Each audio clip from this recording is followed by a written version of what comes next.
one I get to, and I think this is the one I want to kind of go to more, is what would it mean to realize for all of us that our light, my light, can stay ignited even when making sure and being passionate about letting the light of others shine. Can't we be bright while we make sure that the light in others shine brightly too? Question mark.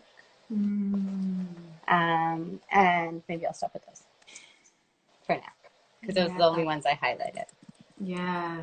Wow.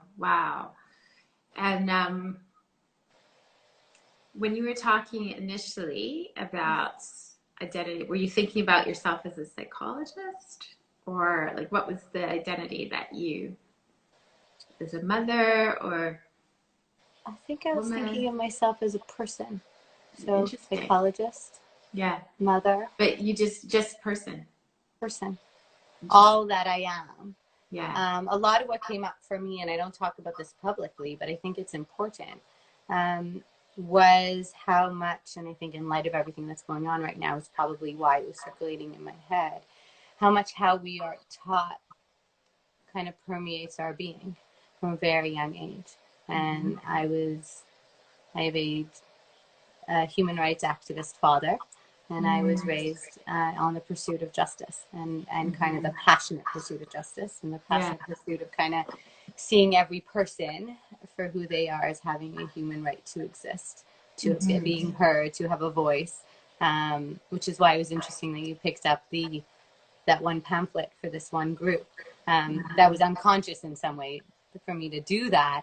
It's how I exist a little bit, and yet this is what's happened in our midst has made me wonder about that. How does that get transmitted for us to do that?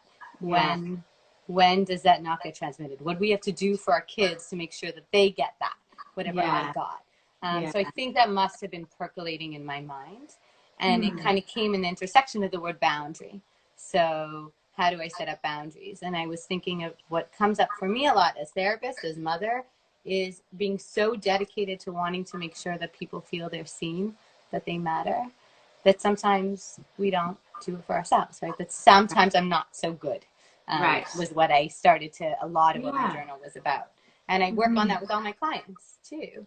But of course, I'm like, doctors can be the worst patients. Sometimes I'm not so good. You know, in yoga, we say the light in me sees the light in you. Sometimes I'm not so good at seeing the light in me or making sure I tend to it. Because I'm so concerned. I've been so ingrained personally, professionally, to make sure that the light in others. And I'm sharing that today because I think it's helpful for people to know that for all of us it can be hard to take care of that inner light.